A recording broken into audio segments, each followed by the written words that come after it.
Amineba ndine girlfriend wange and then times come to die waka. Ntandika okulowooza ku bibadde mu bbaala. I think yali suspicious antunuulira alaba siri ndi mudde okusinziira ku vibe zange nga wezibeera nga tuzeeyo waka tuvudde mu bbaala.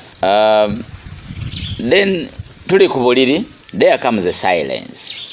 Yali quite big. Then all of a sudden natandika conversation ng'agamba tubadde mu bbaala nga nkulaba oli mukuba music naye nga waliwo some guy ali in front of me in a distance. He was a hunk ngalina body ngayambadde bulungi ngalina enviiri nnungi ngali attractive ngali sexual n'ebigambo ebisingako abakyala bye bawanisa abasajja. Si kyankusanga mukyala nga wana musajja but girlfriend wange yannyonnyola ebigambo byali bingi nnyo nga agamba nti gayo no yamukuba. So mpuliriza emboozi ninga ali mu kirooto but hey come on ndine girlfriend wange mu buliri yannyumiza bino angamba mbuga yamukubye. The guy looked handsome, sijui cute, sijui pretty, sijui beautiful. Simanyi bebigambo bikola ku basajja but there were those similar words. Kati ngagamba mbw atandika omukuba oluuso then guy naye amuddiza oluuso. Kakati yeebuzaabuza nga agenda mu shotiko mbuga yamugoberera mu shotiko. They had a conversation imbu mushotiko munange ebyo byonna nze bannyumiza mpuliriza. Kati then atuuka ku moment angamba naye oyo guy simwagadde kubanga akoze ensobi emu nti nze mbadde mumatidde. Olwo girlfriend wange angamba mbu abadde amatidde guy gwalabye mu bbaala. Unfortunately guy mbu apapye nnyo okumakinga move eyandibadde prolonginga okwongera okusikiriza girlfriend wange. So mbu girlfriend wange mbu nawulira nga guy amutamye so yamuwa ennamba mbu naye teyagisavinga mbu era n'alaga nti kitegeeza akyali nange because akyabuliddwa omuntu ayinza okunsingako okusinziira ku ngeri nze gye nkwatamu ebintu byange n'engeri gye ntambuzaamu ebintu byange. Okuzzaayo emabega katono nagambye nali bino byonna mbiraba nga ndaba girlfriend wange tali stable. Jjukira mu balance bangenze kuba music I'm a DJ ngenze ne girlfriend ndaba girlfriend tali stable ndaba walinga waliwo omuntu amusumbuwa naye nga siri sure but salwashinga kugenda ku conclusion oba kumuyombesa oba kumubuuza kyekibaddewo biki. So I think ezo kulwaki zembeera zayogerako nti batono abasajja batono abazirina. I want to assume singa yalinze gayo oli hanka simanya cute simanya biki nendaba ka pretty girl. What would I do? Definitely nange nandibadde nga gayo yo nandigambe hey kabebi kandabi let me take my move. Erimu abakyala abalaba sakata vibes n'abaami abalaba sakata vibes n'abano betutudde mabano okupano.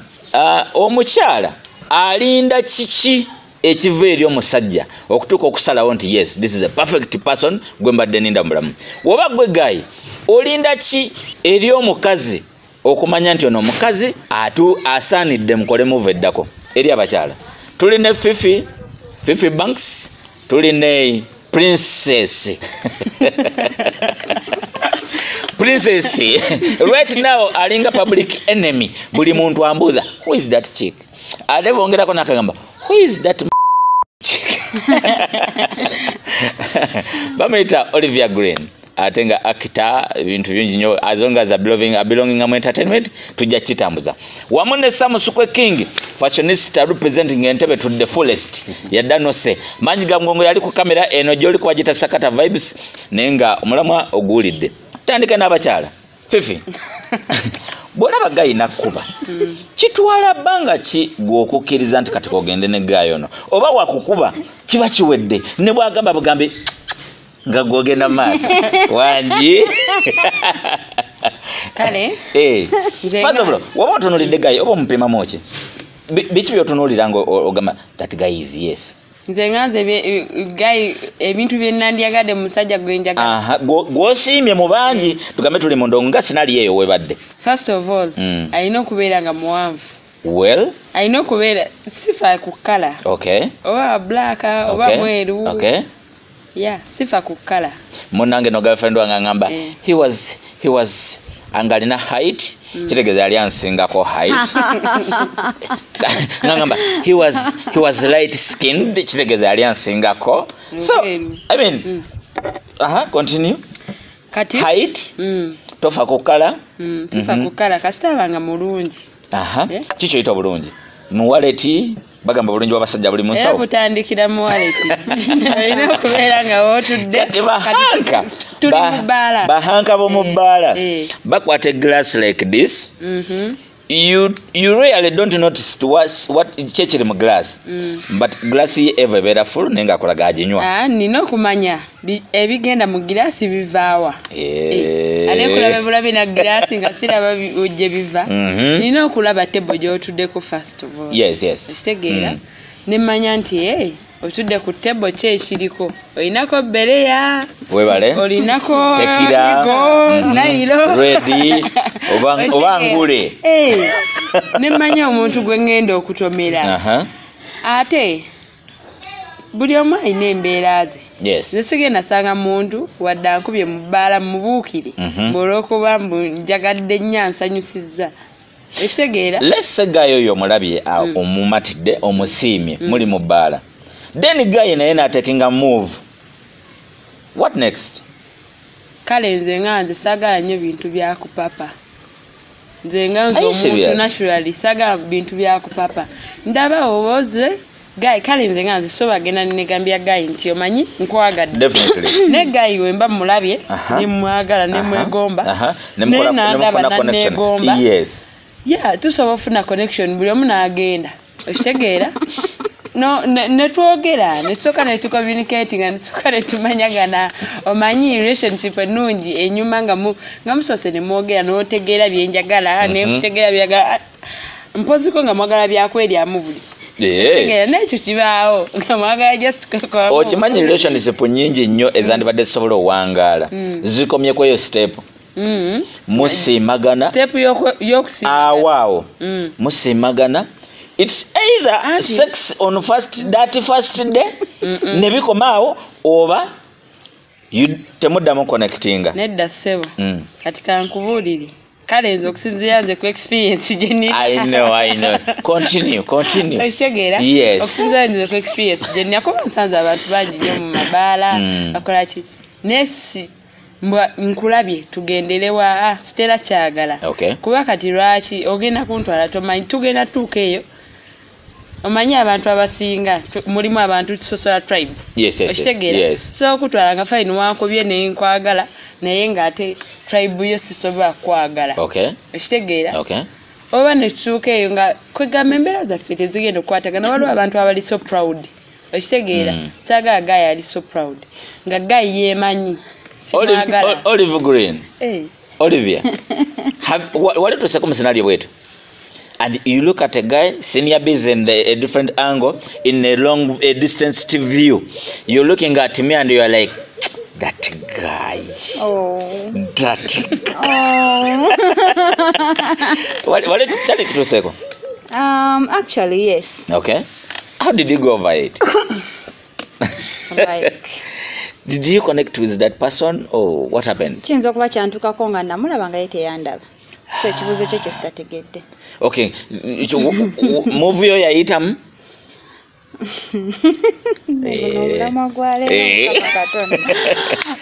abalabi basakata vibes yes nsanyuse okubeerako wano nsanyuse okubeerako ku show again thank you I'm so glad to be here thank you and I thank the Almighty that you're all still alive amen so Mr. Senior B kumulamwagwa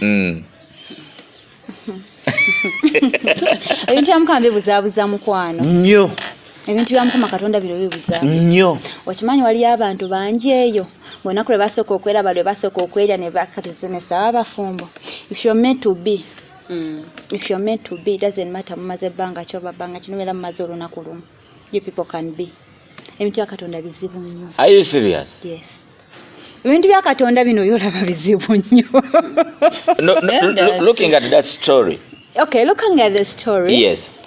Abakazi muba mwagala ki? Mwagala gaya alisiro musoke kumwe kubako. It depends. Obo yagala gaya ategeera communication yo. Echo senior bichiri ku muntu buli muntu yamanye how they handle their own things. Yes, okay? yes. Nze kati engeri gya handlingamu my pressure towards men. Yes. Senda semwe Fifi handles her pressure towards men. Yes. Engeri gya handlingamu pressure towards ladies si engeri ya someone singa ku pressure. I understand. Ate banyinga mu speed eri wagulu nnyo genda maaso. Yes. Kati ekyo ekintu kimu naye ekyolaba. Answer yakyo eyinza okunkalubirizaamu kola nsonga. If I was that girl, I'm with my boyfriend in Zabla. You with me. That was my girlfriend, by the way. Okay. Monsanyo okubaletera your story. If I'm senior B's girlfriend and I'm with senior B in the bar, so it turns up Manigamgo comes in the bar and and do this cute. Tugezenga yali akututteko ku nsolo yali akutwaliddeko tugezenga kale but simaswaga. Samusukwe King ayingirawo ali light skinned with a height. Okay. Bwabanyumya senior byagama Brad chechiro. Atenga ne speed ye na ye eri waggulu.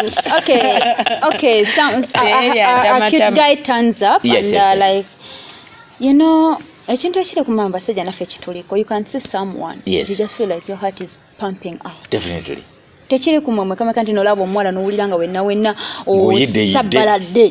Tekiri kumwe even us girls like truthfully abaira abawala teberimba nti nonze sirangu. Kati wemba nkuba akafananyi nga fwe abasajja olaba mukazi bwoti n'obukuba obufaananyi n'otandika n'okumuggyako engoye etopu oba ali mu kiteeteeyi n'osukka n'okimuggyako n'oggyako akaleega n'oggyako kannika. Kati I want to assume nti namwe mutulaba ne mutwambula basamusukwa bafaanana ate. Exactly. Abawala bambula abasajja. Namukuba mu bufaananyi. Yeah, like you look at the guy n'ogamba oh my god, like nosoko gyako esati nosokola ekifuba kye wakiri hairy wakiri plain oba he has got a flat like a flat nipple thingy like breast zilly flat nipple oba like such things. Yeah, we think about it like truthfully we do. Okay, truthfully we do. Okay. Kati ekyo kyobadde oliko like okulaba omusajja n'akukuba enzabba. Mulimu abawala abangu. Okay. Mulimu abawala abangu, mulimu n'abawala abali slow. Okay. Mulimu abawala waliwo abawala abali proud. I understand. Mulimu abawala nga yagamba baba ekijja kijje kano nkalya. The same way you men do n'ogamba ekijja kijje baba kano ngenda kayiriba. Nabadde nnyumiza maanyi ga mugawo ku kyokulya abasajja soko mmaleyo sitole kijja kugenda waawo. Ne mugamba bajja mulya nga wakana kigenda mu maaso. So kati namwe kibeerawo. Yes, kibeerawo kati scenario yo ey'omuwala. That girlfriend of yours yali akwagala se. Are you serious? Yali akwagala cause if a babe ng'alabira ddala he's worth more than you. Yes. I swear she won't tell you anything. Naye namba yandibadde tagamba banayisebenza even yandibadde tabigamba. Goba you noticed something in the band okumongo oli mudi oba akola ki she would have kept quiet. Yeah? But that babe loved you and respected you so much. Kubanga ekisooka senior B we mwali mu bba like tewamulaga nti nno nkulabye. Yeah. Naye teyakimanya nti nno nkulabye. Yes, namulaba tali nga tali settled. Nawe kenyini samanya ani yali amumalako emirembe. Nawe kenyini nyini wava ku bbala nga oli mudi. Yes. Ntu sena kubuzabuza baby what's up why you not fine. Noba n'okuba waawe ekiboozi since wali omwagala ne biggwa. Ate tujukira tugenze waka ne tukola mu kakwiki awo. Biba bigwa. Kati since that girl yallowing her pride down. Yes. Nasalawo akubulire. In front of me. Nasalawo akubulire. I understand. That means and anyway kitegeeza ebintu bibiri ku kimu. In case nga abwase okibadde okimanyi. Yes. Hey. Mbadde sikategedde. She loves you and respects you. Wow. So that's that I think awenyinza mu categorizing and if at all she can stand up and tell you that that means she either loves you or she's searching for a reason mase waliba agenza agamba naye nakugambako ate omuntu gotayagala tosobola mugamba ti waliwo yankwanye ebyo mubigamba byomwagala ekino kyenjala tukizeeko emabega mbazadde baffe twayinanga mama ne taata naye nga obulenzi babeera bukugoberera ku bazadde baabo bwagambangako gwosinga okubeera free naye era gwosinga okwagala bw'obanga nze I grew up with my dad nga everything I do everything that happens in my life I used because he's my friend. Waloperanga daddewo? My dad Busadati akukwanye ng'ogamba daddewo? My dad is my best friend in Tinno. Me and my dad we could sit on that table. Naye dad nkubulire nze lyekubo lyawo sina kuddamu liyitamu why so and so is happening whereby I couldn't tell it to my mom. Why? Actually kubanga nali I wasn't close to my mom. Yes, she loved me. Yes, I know she loved me. May her soul rest in peace. Right. She loved me. Yes, but I wasn't that close to her. Atenga nina muto wange atenga yagamba mami. I understand. Nga tsoyo kwegamba kono mukageno gambe daddy kwe hapana nina gamba mami. Ngana so gamba geno gambe mami nawe. Kati ekyo kiri ndino ne tuba tukoze senior biso ko ne ngama search something nga sikwagala. Ekisoka either nkwagala nnyo. Yes. Oba secho abamu mbera nonyeza otandika olutalo nkuvira. So it's either way. Actually it's either way. Looking at that third reason boganti maybe osobola kimugama kifuke excuse yayombe nnyonyo. Yes, remember, I woke up, I even told you my thing. Yes. Seems you don't love me, seems you don't trust me. I can't stay with someone who doesn't trust me. We're done. Sabira na muntu atanesiga chiwed. Munange mu bwahambonesi bwange buno I kept humble, I kept quiet. I was like, are you serious? No limba. No, tell me more.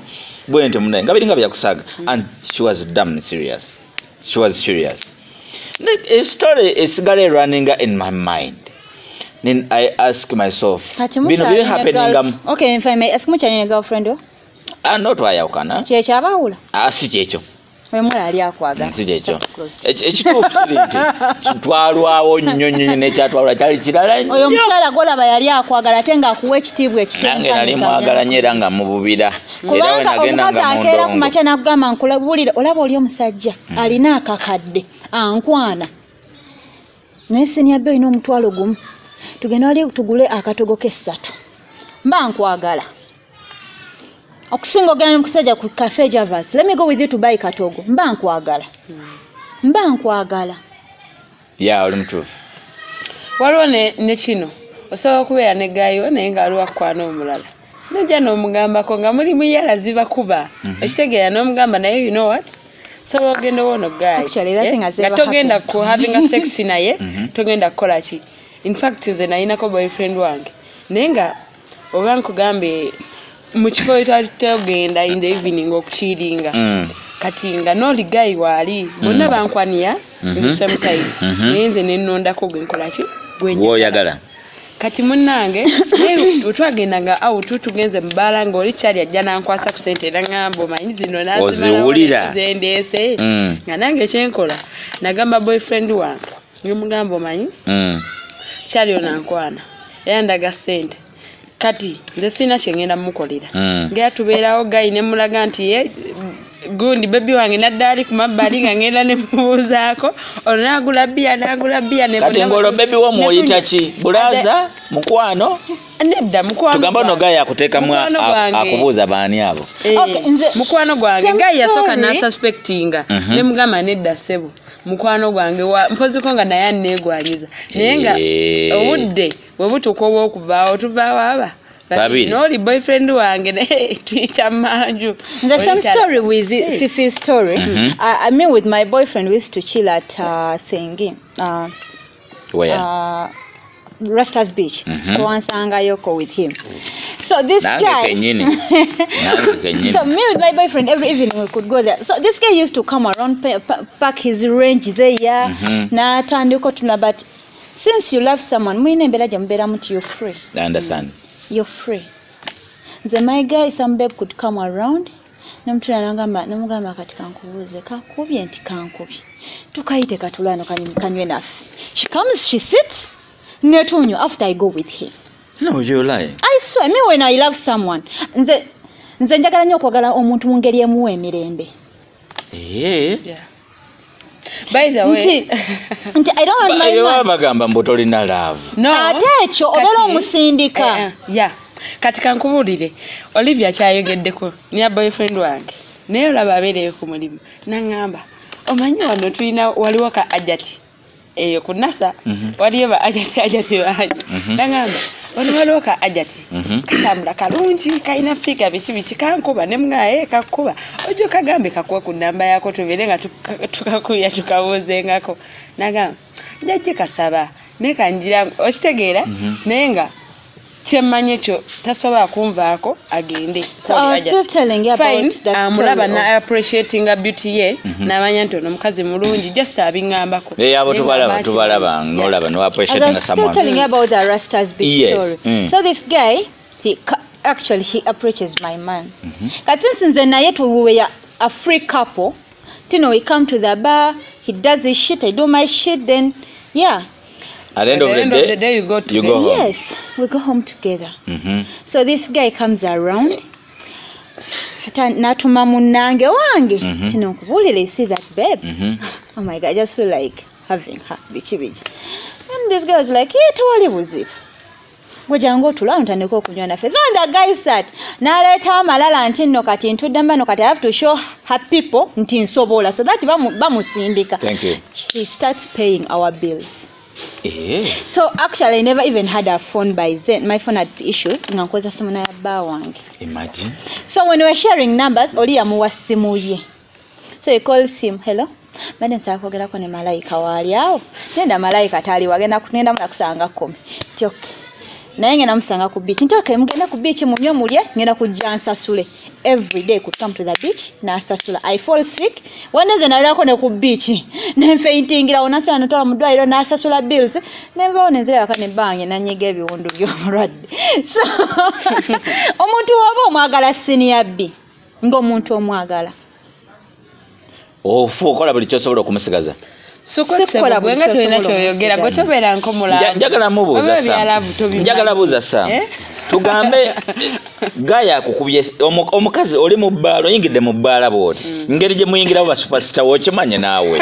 Oyingidde mu bbaala bwoti. Height clear. Oyingira otunuulira ku mitwe gy'abantu abali mu bbaala we bati. Okubye ekyambalo clear wali wonna. Then nolabe cyane nkikukuba sigino. Ng'omwana yagala kumuwa credit so that no byali ebyo byali ono fashionista hanka tochobola kimusangulako cute guy. Yes. Chikutwali abanga kyogamba nti o responding ku sigino yo mu kyalo oyo jabera kukasemu omanyi nkaka sabe kubaddeko nyebyo wali we nagambira oli kyali wa friend bagenda kulya bakubye sigino bagenda kulya chikutwali abanga ki omanyi ebintu ebyo bitutuuka kakitwale bitutuukako buli nkya n'eggulu oba buli lunaku otuuka owantu wangi n'obuzibu bwe tuyina ebitala bino bitulimba nnyo ebitala kyenyiza okugamba bitulimba nnyo ate no papa kola move naye ng'ogikoze wakyamu no papa kola move ekanga otomedde n'okuba n'enduulu naye no samusukwe sikabitala sikakyo omuntu omulungi aba mulungi naye omuntu omulungi muganda wange omuntu watuukira omulabira from a distance n'olengera nti mulungi omanyi amaaso gabeera gayiseeko n'abo abantu boogera gayiseeko babeerako ebitaala omanyi obulungi bw'omuntu CFS obulungi bw'omuntu otuyingiza ina beauty. Right now we are not in beauty. Tusigale wali mu bbaala tuyingire mu bbaala wali totulamu ina beauty ekyana kikukubye sigino mwena muli crazy kikukubye sigino ati tubeerawo naye nga bataddemu kali eri akaffe kaneeno akaago ke kakucamulaawo n'olyoka ogamba awize kyemmanyi asooteekamu wano kale obusaano bagamba oba wakajjanga tonnateekamu tosobola kulaba mulungi na mubi Samu nze nakyo njagala ombuuza ku kibuuzo kyono kyennyini Samu yagala kungamba nti n'obukyanga ogenda mu mabaala g'entebe toyingirangako mu bbaala amaaso go ne geesisinkana n'omuntu nga naye akutunuulidde ezo shoko tuzibangamu azembuze tuliko wetuliawo have I made your question clear wetuliawo ezo shoko tuzibangamu nodduka n'emisinde n'ogamba wayi siniyo omwana oyo nga Ngazi omubiri gw'amaanyi. Omubiri nga gw'amaanyi. Yes, that's what we're talking about here. Ezo shoko zo tuzibaamu munnange. Kikutwalira banga kyo correspondinga n'ogamba naye ekyana ekyo. Baki kintunuulira nnyo. Anti kati ffe tuli bagezi. Oba wategeereddewo dda omwana kikyayagala. Ensonga ezo n'ozigonja ate si byakudde eno kwemuula ate wenyole atodde eri n'ensonga njijjawo mu ddi. Anti omuko omwava family. Kati gwokola ekyangu omwana yekenyineesootinga. Omwana kyayagala. Lwaki olwana bulwanya ate kati. Nedda kituufu. Omuko omwavu ta family basanku bakola ki Eddobozi lya Sam teririkiriya bulungi. Twasuze ku lumbe. Wamulabira video eno twafiiriddwa omu ku ba entertainment pioneer abanene nnyo abadda providing employment eri ba entertainer nannyini wa Ovo Mukakeeka. Bambi yatuvuddeko, rest in peace. Story gye mbadde nnyumyako eya girlfriend wange wayitawo akadde ng'eyo story wedde, then oyo guy Oscar yatusanga mu Riders still ne girlfriend wange oyo natunuulira nnyo girlfriend twayituyimidde bati mu mmira natunuulira nnyo girlfriend kati nze nga no mukadde nnyo oli yali muvubuka natunuulira nnyo girlfriend wange kati nze ne mu mmira bwe nti mulaba then namala n'atambula n'ajja we tuli nankoonako kyenva mutunulira bwe nti nangamba how are you young man ne mugamba I'm fine boss how are you nangamba you should praise the Lord. You have a very beautiful lady in the world. No kaba. Treat her well. No kamanya awo big ayaba kaba. Abiriyo nyangambe ekigambo. Mwana goyo. Kati ekyo kiraba nange nali badde ngamba. Oscar nga tannafa yangambe ekigambo. Samusokwe nakaba. Naye no namugamba bugambe thank you for appreciating. Nintunulira ku girlfriend we bati nga ablashinga like nga omanyi bwe mubeera namwe kintu kyensobola okugira ku Oscar Bambi may he so rest in peace mukama musonyiwe byamusobako tugenda mufiirwa nnyo because ffe nga aba entertainer abadda providing employment gye tuli nga bwajja mu bbaala abafaako abakolako mbeera nga takaluba naye Bambi yatuvuddeko so I mean oli mu bbaala ekyana kikukubi kati otekinze move mu musajja yenna atekinga move aba ayagala sex kati tekinaba kukombyako kikugobye nga kiraba opakuka ozaako ki awo kati ngaffe manye tolwana awo kati ngaffe mwe baani basipasita mu kintu ekyo konkona tugende abayiseko mu bulamu I understand waliwo akugoba koolo ne wayita weeks nga 2 oba na mwezi sina mwezi obanga na myezi 2 naddamu nakujjukira webale addamu okujjukira nga stories empanvu nnyo manya abakazi abo bali complicated webale soka nagamba nali nkutestinga ndabe nabo bugumiikiriza abo webale nale nosanga ate fa osajja abagumiikiriza era noddayo n'omusanga kumbe atakugamba mbadde nkutestinga kumbe eno gyabadde yesigulira bisose kufa eri biba bisose kufa naye akaddeyo ow'omukulu kubaonyawo naddayo ow'omukulu kumbe ate naye bambi ekisajja kyattu kati bw'osanga bano bambi abatamanyi ng'alina muli ebbugumu lye liri ery'okwagala bami n'omusanga nga yakannyo onagamba kacanga bakaita batya kacanga abaganda balina bakacanga lubanga lwa mmindi lugulide abaga bakiwalegaliza embazi webale nnyo oyaga asudde ate bahanka bamanyi mwagala nnyo ebintu by'obutapatikana ng'ekyana kyereeta bwereesi nyombye nnyo naye tuli basajja mmekete I understand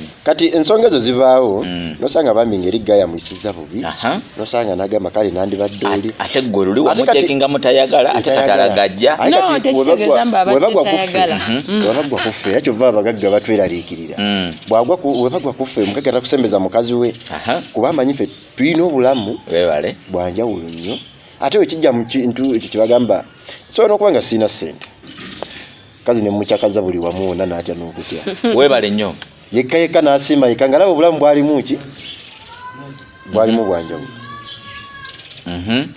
kati nyinza kati nsina ssente bano bagamba waleti y'omukazi ezitowa ki manya waleti omusajja omusajja alungi wa sente ayina omusajja munaye ate fe tulungi wa sente nokwata ekyane kino okitwalanga kati kankoyo ka scenario lwemungenda bineyo era nga we mumpita ebyo siba samusuuko ebikiifu samusuuko king fashionista number 1 mu Ntebe ebyo wamaanyi era ndi wamaanyi kyo kituufu erya neerijjako wamaanyi ngenda nkwana omuwala sina kumukwana musanga ku street sawa Ntebe town naye samusuuko tukulaba biki naye nengamba kakazi nikambuuza ovaawa nambadde nvaako mudde buddawa ontwaleko njaya kunyumirwako ko naawe tufaayo nzogendako mu riders omwo nengendako mu street club nga omanye gye tunnyukira eyo nga akazi kayona kagamba naye bagenda tusazuza emitwalo 2 ntiddemu awo nyinza obutaba street club ate omwege gwayo gwa bbeeyi kozi ne mugamba kakkana ezensonga nja zikola ki njazisootinga kagenda okulaba tebakagambye sasula sente ng'okayisizaawo kakayiseeyo kagamba nga muli bamaanyi nnyo we mutyo nga munna kati wano mu Ntebe toyinza kusasuza samusuukwe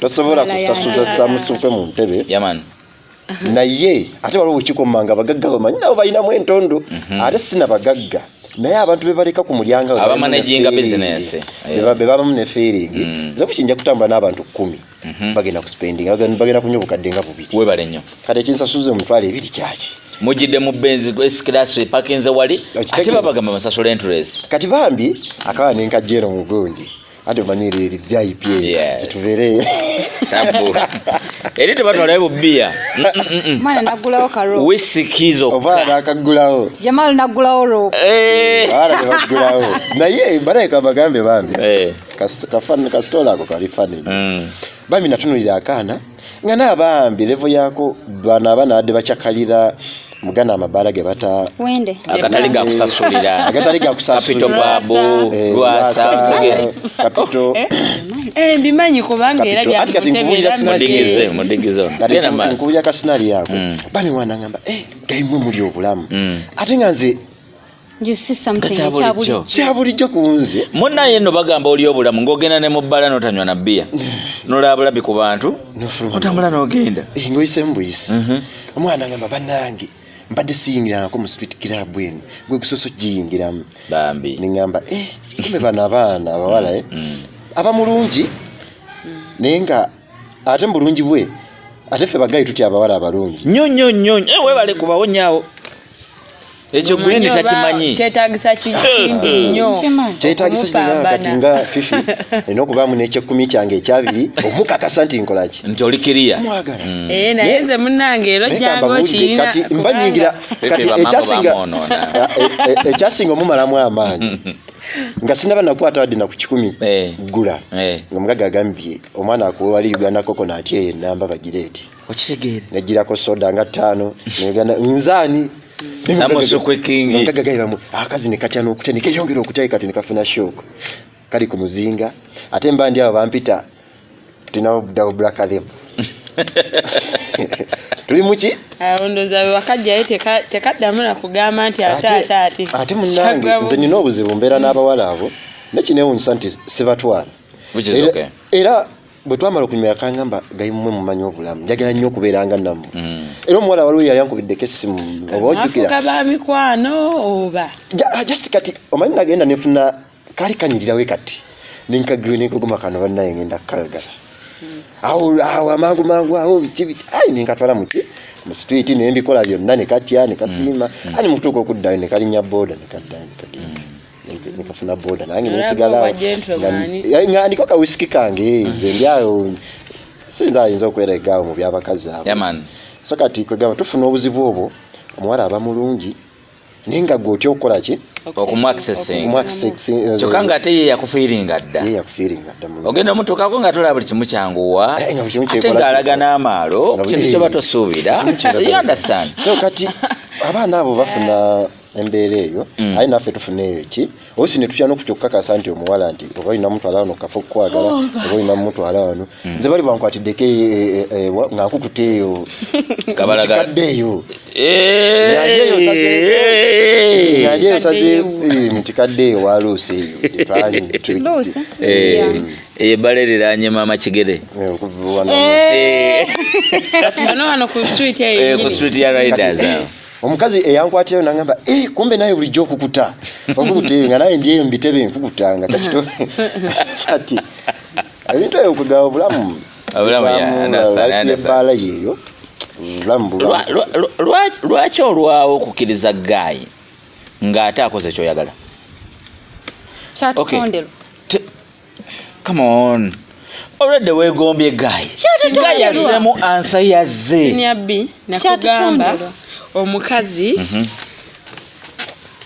oyina okweganya fine nawe bawo matidde naye mu kusooka oyina okulaga naawe tojja nnyo kuba ekiseera kigenda tuuka ekintu njagala tukitwale ne mu kugira mukoki mpulira. I'm sorry to bring this. Konawo. When a man is losing her virginity, pardon me. When a man is losing his virginity. Yes. And a girl is losing her virginity. Ochimanyi, a girl asobola okumala ennaku bbiri nga mulimu ennanga agaanye. When a man is losing his virginity, ajabuzi neevaako. Kwolwo olwagambye nti no leero I'm going to sleep with a girl. Agenda nebaka nevaako, but you can spend with a girl like two nights. Nga she's denying you, but deep inside she wants to have it. Omwana yalinnya emmotoka okuva Embalala yiri eringaze. Unfortunately twamala 3 days. Nga wali nga bambi nga every single day for eating ngamba. Okay, tomorrow we shall try again, please. Kati senya bishe shambadde bringing la. Kyatutonderwa. No is something oba Katonda yakiko asimayina ko ayakikwata nakifaka tu no yiyo mubere nayo mwana gwe tuyina no ndendo omuntu akugamba n'okugamba tomorrow I want to take you out no gamba I don't know. I will see. You will see, but for real you don't have a job tomorrow. You actually free a whole actually day. Tomorrow is your day off. Your laundry is done. You have nothing totally to do, but you're like, I'll see. Okay? So that thing of no. Oba kyatutonde. Naye nga twokera ku machana ogamba omusajja nti enchanja tugende ako out. Obviously, his answer will be either yes, we shall, or no, I won't. Atutandikana, are you serious? No. Nedda baba. Omuntu nga mwagalana. Ndibbawo oli mukazi ndi mukazi. Ndibba oli mba wange ndi mukazi. Ebera direct yes. Kati ogenda kubeera n'omukazi nga omulinamu n'omwana. Imagine omulinamu n'omwana. Omugambe, babe, tomorrow I want us to go out with our kids. Agambe, I'll say. Let me check my schedule for tomorrow, but in reality, nawe kenyini nyino omukazi ng'okimanyi nti there's nothing. Nakugamba n'omukubira tomorrow namugamba okay I'm getting ready, shall we? Let me see. Then otukananga okay, let's go. It's okay. We can go. So ekintu kyano mukwano omuntu no ekintu nakyo nobo tetumanyi ekintu olaba omusajja walabe saatu wali ku mani kwene omusajja agituna n'agamba ne saatu entuuka njagadde nagenda nagijjako nefa abakazi ogenda genda ojegeza mu gikolo kyokyo ogisibesibe okitegeere kakoledde sister Katwale. Yes. Hey. Naye ng'ate walusiimye dde olwagala kuba okujja kati ekintu mukwano kyatutonderwamu. Kati gwe omusajja ne wootalwegezaamu ojja buzzi n'ogamba ya pesa ati oyammeka tiwezi tonsalirako temutera nakugamba nti tonsalirako kasita oba ng'olinamu ssente zo senior beta nakugulako manyiga mgongo ya mmanyi samusukwe ng'akwata senior bya mutwala ewa aneo na mwambaza gwali omugamba Ibula Fashions Ibula yangoba bugobi ng'ekibato kifuse ekibato nsabo esaala zisusse wali osegereza ento ezo. So I mean osobola okuwangala n'omuntu gw'okurashinzeko Olivia okurashinga kumanyiga mugongo? No, actually. Soko yogere kibalogamba. Mugambe nga akulaba. Okay. So kulasinga ku musajja osobola okuwangaala n'omusajja gw'okulasinzeko. Nsobola. Kati olaba in most cases omusajja agenda okujja gy'oli nga naawe wamwagadde. Okay. Omusajja gwokkiriza ajja n'akukwana n'omukkiriza ebiseera ebisinga naawe first approach yo lw'osoose okumulaba naawe ofunamu kali ekitegeera ky'ova olaba wajja omukkiriza oba n'omuwa ennamba yo nga tomwagalangako anze bwe mba saakulabyewo ne nfunamu kali akandaga nti ki ne womala ebiseera mukwano nga naye akurashinzeeko ebyo binaga bintu byamu kabatubuuzaabuza woba onjagadde nga nkwagadde then why not? Cause kankubulire kankuwe senior bi tulina kye tutamanyi. People say crash tewangala crash eba rush olufuna kiri ekitimatimanga. My dear, we've been with people for years, for like 2 years or 3 or 4.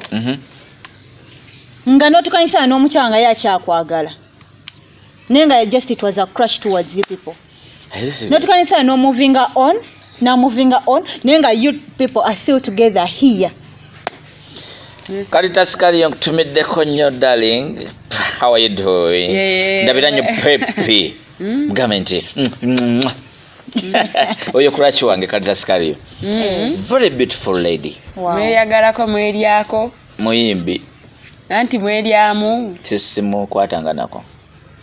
Crush wo. Kagama mweyagala. Nga gwe bokurashinga ku Lil Wayne. Nange bwe nkurashinga ku Caritas Kariong. Okay. The most beautiful female artist in Uganda. Ekyo mmwe muwakane byammwe nze mbagambye. Nange njogere gwe nkurashingako. Ani. Togamba nze. Gwe nkurashingako mbayimbi be Uganda. Okay mbayimbi. Omwana oyo. Aha. Nange. Mwana gwe ne John Bulaka. Mwana Juliana. Kala lukano. Katabofo. Jawo. Wacheri. Mwana JK. Anange. Twala. Juliana Kanyomo. Leta abasajja tuwulire. Abasajja. Wow, mukundi gwe ngamba Pitamelo yakutamamu. Yakadduwa muko. No, Pitamelo is my friend actually. That's why I want to is my friend. This is question him. I don't have a crush on him. But the first time when I saw Komula, I became friends. We hung out together. So over first time when you saw Komula, you just speedy. No. No gamba. Olivia, you just speedy to be mutisa. Naturally. Chewatandisiza. Mwa ametempa ku speed jolija jindeko. Yes, actually by the olaba. Osobola okulaba omuntu. Kale olaba omuntu newa ebiseera ebisinga abeera nnyo dormant nakyo kinyiiza. Nakyo kinyiiza. No tukitwale nti ali just feeling obulungi bwe. Feeling hankness ye. And senior B. Yes. Waliwo speed enyuma. Speed enyuma yino. Nyumiza. Sanze maybe like in a maybe in, I don't say bar, maybe in a restaurant. Yes. You were eating. Or a supermarket we or eating, something. I'm eating. Then he pays my bills. Then when someone wants to check, nangamba someone has already paid your bills. Then you're like, who is that? Okay, no chukanga. Nze tonkurashinga ngako. Aliwala sasude bills. Mbada kunyumiza ka speed akanyuma. Nze byo sibirimu. So olumala osasula bills. Yeah. Amaze okusasula ka bills. Labayo, senior B, into the first 3. I'm eating something. Yeah? Maybe for my lunch. Someone is seated there. Na yali abyakulya besibini nako. Then obatu okubyeko ku maaso ne gasisinkano kitegera. Nga si kyamaanyi. Then after ngeno kugamba waitress, give me my bill. No, someone has already paid your bill. Then ngeno gena mu parking lot okuvao ngana yaja, then we share contacts. Then the following days they're like, hey, are you free? Yeah, I'm free at this such and such a time. Can we go for sauna? Can we go for steam bath? Can we go for a massage? Something like that. Can we go for swimming? Like olira level yo. No. Olira level yo bwenze bagule ne. Sechecho. Chankugamba kaspedia akanyuma keko. Keko kanyuma. Nti at least when tunaba to datinze. No bato ne baseko mafunye. At least no one never said, "Omafunye. Can we go for shopping?" Ne mutambula no genda no juze uwe bitaliyo. Please Green. Of course, na musajja omwavu nate nayangu wabitama. You have taken it financial. No, I was looking at this natural connection. Baby, you're forgetting something. As the president of Uganda said, this is 2020. This is a new generation. Actually, buli muwala ali mjini. Mbuchi. Ojo nkala kate. Mbuchi. Ondeke nga sina wadde nako okunywa. Does really sex pay my bills? Let me ask you something, Mr. Sir. Fine, you're good in bed. Does your goodness in bed pay my rent? I will not pay your rent, but I'll help you meditate. I'll go and work and pay my rent. After paying my rent, can your goodness in bed do my nails and my hair? No. Okay, I'll do that myself. Can your goodness in bed tumaze okudugaza obwo buliri because you're fucking good. Yes. Tumaze okudugaza. Kama agenda obwoza. Kulambuza obuzinga. Kama agenda obwoza we good sex way again. Wange nakwata yo kamogo wayeko gwe yababeera detergent abozi. Come on dudes. Get serious. Get jobs and work. Temuddawo okwepanka mbolo kuba mumanyi okutambuza obuzinga simanga biki yakuddiza mugenda mwenambole mugenda okuvaawo ogenda okuddamu okutulanga muli nakawuka muli mu nfuufu. Tugambe ekyana kikubye oba okikubye ninga tolinamu ssente. Asamusiko yakinyonyondo yakikola. Yali talina sengene nasanyisa obulamu. Bano baserebute tugera kati baserebute. Katuvudde mu bbala katugenze mu bya serious. Either relationship ewangala oba ekoma. Awe tuli. Tolinamu ssente. N'ekyana kikubye okikubye. Ozaako ki? Omwana aba ayagala ssente oba ayagala nze? Ekibuzo kirungi guli ne bakubuuza. Abakazi mwagala musajja oba kubeerako ebirungo ebijugoberera. Nze tonyumiza sukwe. Yes manjagala gwe naye laavu yo naye mulimu kana akagamba. Then sente bangena zikku. Waliwo akagamba like some onobebo akola ku radio kiyagamba. Tewali musajja mwatagaba sente. Posikonga takwagala. Ekitegeere ekintu ekyo. Ekyokubiri. Katulwakyo toninda nerowooza. Ekyokubiri nze laavu tengulira suuka. Tonyumiza buuje mu bbaala please. Njagala nga bwendi. Onegombyeko bulungi tusoke tukulembeze ekyo ebirala bijja kujja. Tewali musajja mwavu. Anti kati. Naye olaba nga tuzze mu mazima. Nyabbi, take it from me. Omusajja akuwa ku ssente anyuma nnyo. Not even akuwa ku ssente. N'obanga togenda kumwagala. Tekire tino sente nyingi tino musajja nakwata emitwalo 5 agakuwa. Tino musajja nakwata emitwalo 10 agikuwa. But baby, I want to wake up like mberenga nzuko ngambe like I've sent you some curtain cake, get some breakfast. It's enough. Munanga letu kasindika ne batuvuma. Baba kwagala. Abatakwagala. Togera kati ku crush you like me. I have a crush on you. You have a crush on me. Kati bino bye mwayogera ngambo I just nkwagala nga bwoli tompa sifa ku ssente zo byalagawo. Basanga bafe baali babitugamba. Naye olwamala tomanya ntubizula nti nebabeera bali. Baana mwe mwava ku nnono. Kati kambagambeko ekintu kimu. Omulembe gwa Museveni guno gwe tulimu muzibu nnyo. Omulembe gwa Museveni guno gwajjula amasanyu mangi. Gwajjula okwegomba. N'atanywa mwenge alina kye yeegomba kyakola. N'atanywa mwenge alina kye yeegomba. N'atagenda mu kilabu alina kyakola ekirala. Naye omulembe gwa Museveni guno nga tolina ssente, tolina mwana muwala gugenda kukwana esooka, ajja kugamba ebintu wammanga alina enviiri, alina okwambala obulungi, alina otambulako naawe, alina omukyakazaako, alina omutwala ku biiki n'ali ekyennyanja, olina kwegamba n'osanga nti olina okubaamu n'akasente akatwala omukazi oyo. Yesaye nga naye alina okukolaki okwagala. Omukazi waliwo akwagalako nga akwagalako ssente. Ngagamba ekyo kisuukwe kijja kumbeererawo.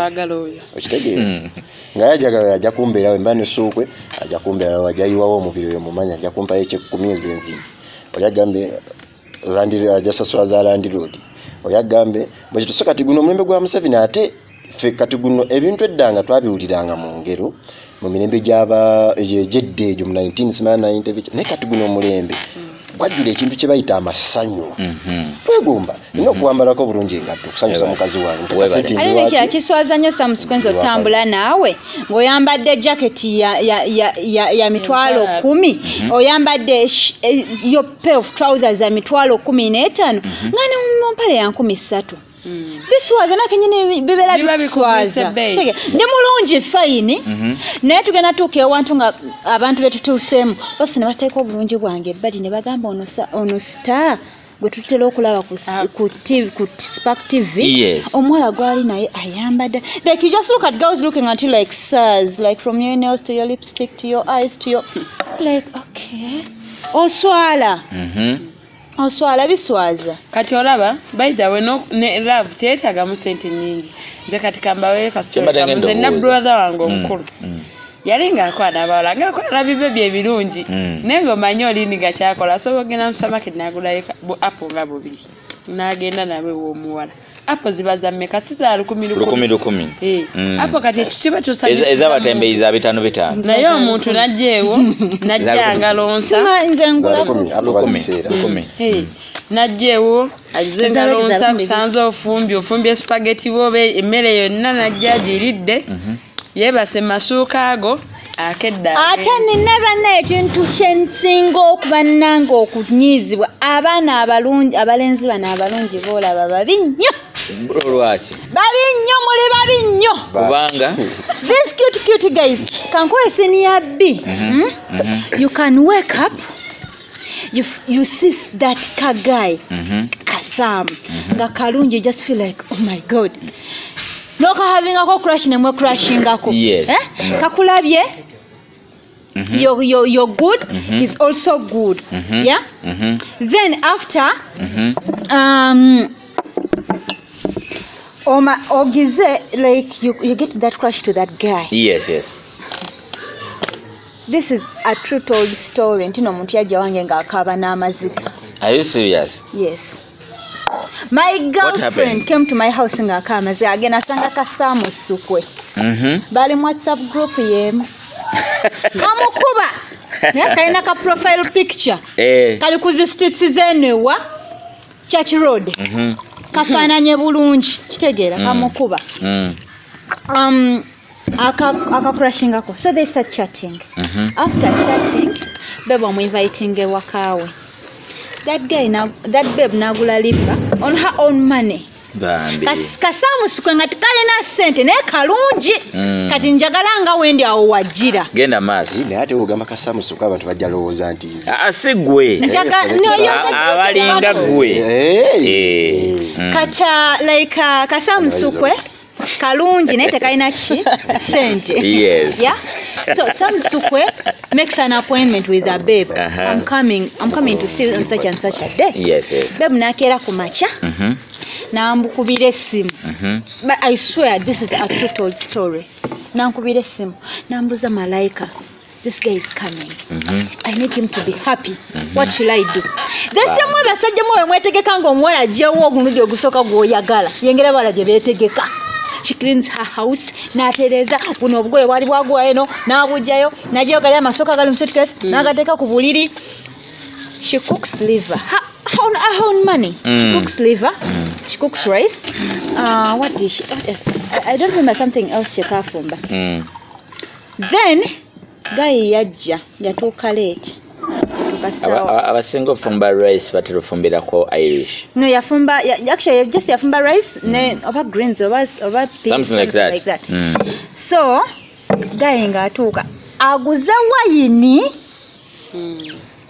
aguliddeko eccupa ya Captain Morgan bambi kati agamba guy wanatuuka nga tanywa hard liquor aja kunywa wine aguza 2 bottles of wine yagula quite sweet nagula red dry in case nga tayagala bigira okitegeera she got ready for the guy put them in fridge this guy comes he reaches anywa kyo mugwagwa anywa Captain Morgan hard liquor gaya wanika level genda maaso amanya bulungi okunywa hard liquor bali deliver y'omuwala baliriddeko omuceere gw'omwana bane bagenda otuuka gayindoza ngo mwigumu kubya ensonyi zivudde ko buno omuntu buno obulungi obeera n'olusonyi olwo lw'ekisiru mwana busimayira abujjeewo azzemu nomoye guy nga atondika omuwala, they start smooching, they start romancing.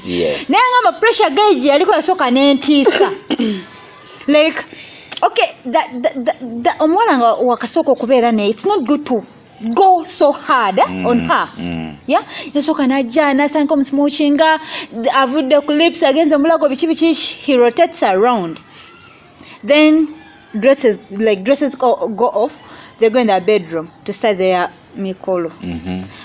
Baby yangamba natuuka mu kisenge nanyiga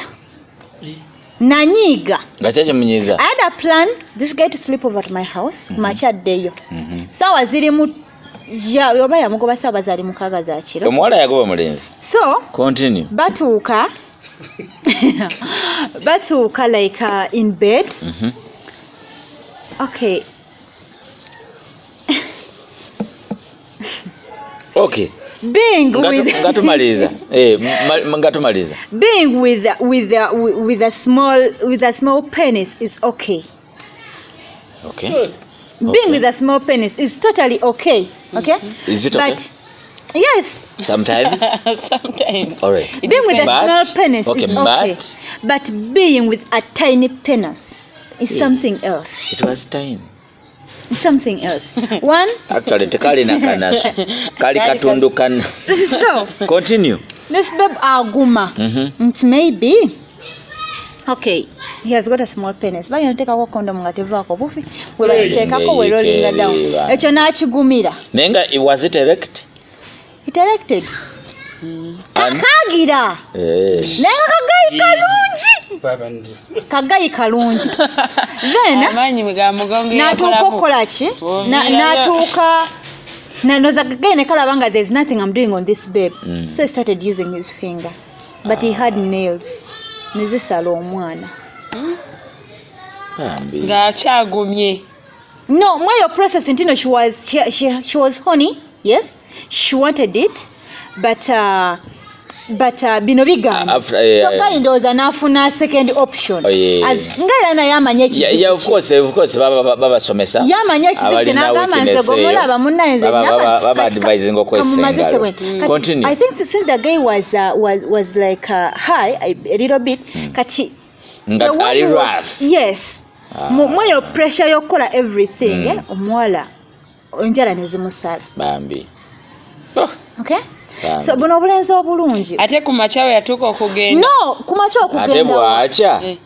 Kumachawe okugenda wa. Kusawa 5 zabagambye. Bamato musalo olugalo.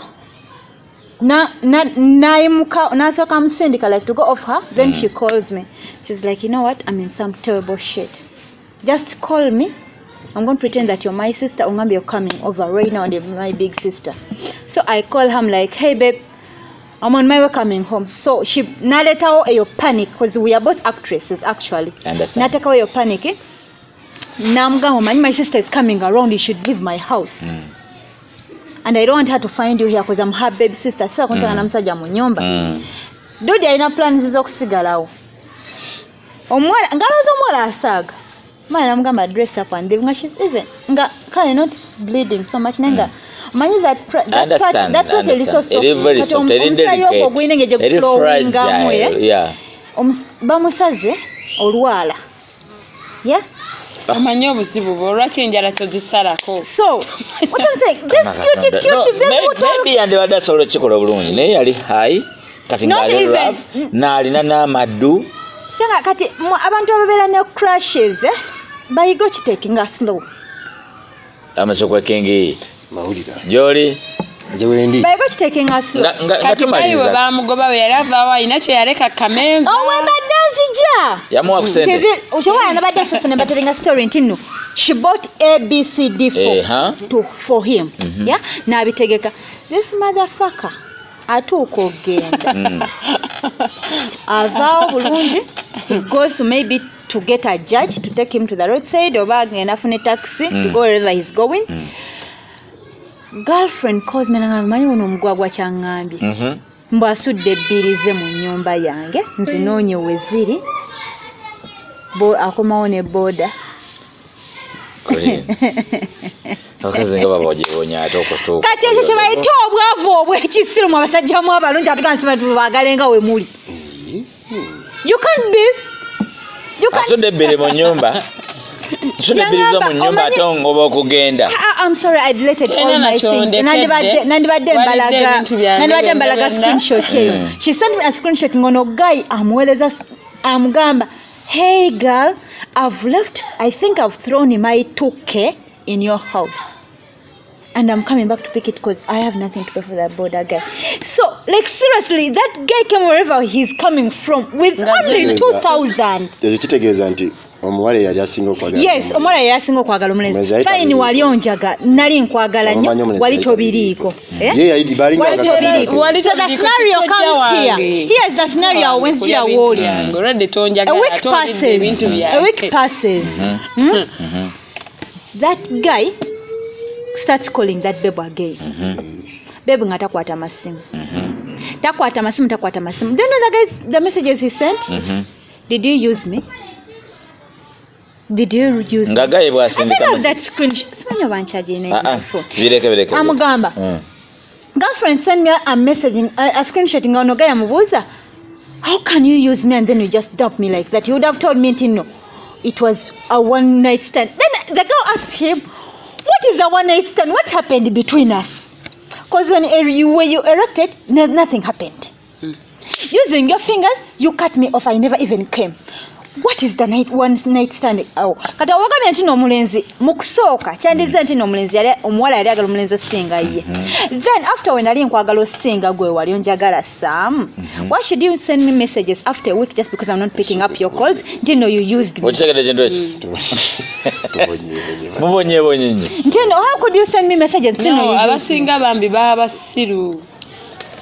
Baba siru. Wakati yali musiru. Wamakaga kumacha kankubuli. Tewali musajja at least olaba bino ebintu biriwe bati. If you're broke, at least nachi chemwagambyeko mu. Try being good in bed. Why should katembala chemba kuchao. So having a one night stand. Nga you're good in bed. So having a one night stand. So having a one night stand. Okay, you might be broke but good in bed, or you might be rich but bad in bed. Obviously I have to stay with you. Last question ngatumaliza atusekisombera ddala. Njagala nnyo mu bagalozi okunnyonnyola. Bw'oba kulashinze ku guy. Bintu kye biri basic byosooka okulowooza ku by'omusuubiramu. Good sex, rich wallet.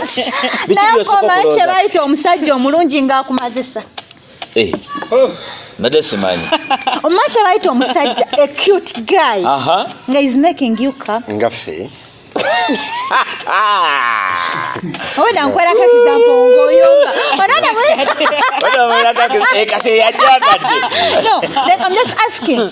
Nzira kuchobadde obuuza. Yes. Tutunulira ki. Do you know what they call someone being cute and he can make you come? Otade tutandika mayogedde ku. Omanye ngeri gye mukeera ku macha vibe gyoba nayo. Wenna owuliranga yali mu buli obulirya mulungi anyirira wakabi and you came. Cheers, honey. Oba alina ssente oba talina byerabye. Munnange ndi mu buliri nebase. Omanyi kye bayita omusajja alina ssente agenda okulekera akakadde ku mmeeza. Ekyo kyawukana n'oli. No, ate obadde obuuza ki kye tutunuulira ng'osoose okulaba. Continue. One, do you know what they call a cute guy? Nga he has made you come. Nice. You know what they call a cute guy? Nga he's well off. Kasende mwekali. Do you know what they call a cute guy? Muvena ku basajja abalungi nga balina ssente zaabwe nammwe. Mubeesonyiire naddala. Nga fandi.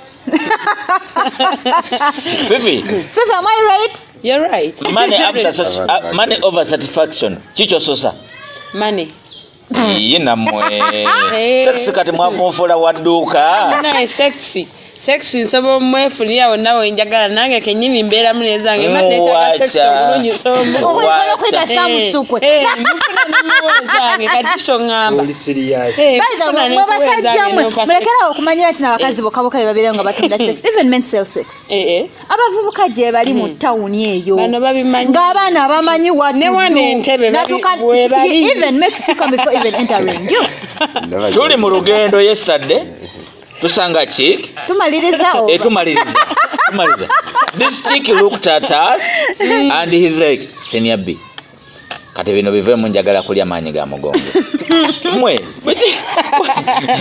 mubeera mwe setting okulya bagayi umanya bade mutambula yamupimye mu ngaalaba maanyi ga ono chikinza mmanyi but manyi mgango mumpya ku face ye nangamba senior B kino kivemu njagala kulya maanyi ga mugongo mubeera ne mwe setting okulya bagayi tube settingiranga nogamba ono gayi ngeje mulala tayina naye zenena zijja mukolako sobola okera kumacha nosanga samusuka n'omugamba nkubuulire batambudde nako kachaliko kabats naye baba kamaanyi njagala zunga kanjiwemu so actually Bats is my brother, that's why I'm worried like example. He's my brother.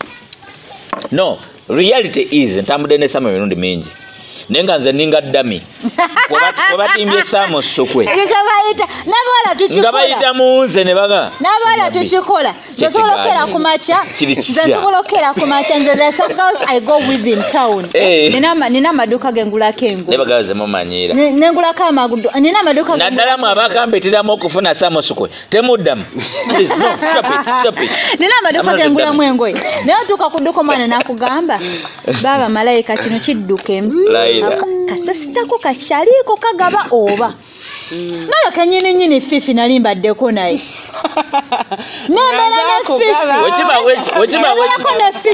wekiba wekityo kati njagala sente someone tells me nangamba nkubuulire nze I'm ready to buy booze ita fifi ate zamaiza senza aguguze na maiza nza aguguza ate omwenge ngate fifi atuuse already fifi alina kujja kunywa mwenge nengugula nga someone alinze kimu fifi atuuke ngawulira gwe yeetaaga era nange saali mubi natuukawo kyaliwo yajja n'atuuka ne tubeerawo nakitwisizza nengugula fifi nani sikatubeerawo nogamba oyo gaye njagala muulya naye kimanyi naawe senior B osobola okubeera kati gwe senior B oli mukwano gwange osobola okuba nga olina omuwala gwe weegombye ng'oli mulenzi nange nsobola mukuleetera olaba wetwatuuka abasajja bali basawo ebikokola gyetwatugamba omwenkanokano gwebogerako teguli nti nno simanyi onafuga amaka n'omukyala agafuga omuntu akole nonakola biri both side biri all over biri ku bulamu bwaffe from A to Z nti omwenkanokano gwajja nti neera if at all men can stand up and they have a question a babe nagamba chali ntino set me that babe even us babes can be like, you know what, you're talking to that guy but I feel like I like him, do you mind giving me his number, maybe geno seducing omugambo yo onjogerako ebirungi towards him kati lemo some chick friend of mine aja anyumiza ka story kano kengendo banyumiza akasembayo akasembayo imbu chika ayimiridde ati gaya amutunuulidde ng'amufayisinze kati chika asako smile ndoza smile omugisako ngo atwatinga gayi maybe akuwe drink ndamune sikyekyo just ebitukwata offside noekanga ng'osesebuse okay ne gayi naye asako smile owulira then guy atandika okutambula ava gyava eri ajja wano awali gaalo kati atuuka ku gaalo nga gayi akola bwati nga haga ne gaalo akola bwati kumbe gayi alaba chiki ali emabega ekyo Nigeria kyonyomya ebwekitabo kyali nanno ebadde eriyo story yali mu Riders yali mu Riders ebitera okubeera mu film life nenga ne mu film bamusetula busetuze buvaayo gwenjagala wuli so basebe ne banyo wenfunya omutu okufuluma awo temuddamu kunda onyiga bunyizi kati kankubulye bwe kiba kyakutte Olivia oh my god wekaza sikulimba sitatafa anyway samu kyamutuukako nkugamba Yesu abadde towanze naye mbadde empaggwe kati obadde ogamba gaala atunuulira Samu amusmilingira bwati Samu asigala wali happy gaala ajja Samu ateka emikono bamuwe hug. Kumbe galo ajja kulaba gaya ali emabega wa Samu. No, mbadde nkwakizampa. Eno bagita sakata vibes mo balinyo bali ddala. Tuli tubadde ne Samu Sukwe King. Tujja kudda. Fifi Banks they are representing Sakone Olivia Green, Princess Wemuita. Lero kuba one Japan Road. Amita Queen Green, ne Batsma Saga. Amita Queen Green. Achimanyi. Simanyi oba oli Queen mchi adana se. Fire. I'm just a queen from home. Actually, teyali Samu Sukwe. Actually, those people calling me Queen, I come from a loyal family in Mbale. We are the queens and kings of Mbale, though the kingdom was tarnished a little bit, but we still from the loyal palace. Their kingdom, right? Tetuina mani. Taminas kabaka. Daddy wange taina mani, because my dad had to be the next king, but things never. Okay. That's why I'm a queen, and people call me princess queen like that. All right. Nice. Bulema wayoli bakobasembayo nga tubasubiza ntino wetunadda ku episode enaddako ya Senga Talk tujja kuba tulina omulamu omulala. Oba olina omulamu please comment nga mu comment box of force out tujja kuba nga emiramu tujifuna tujanalyze nge tujibaleetere.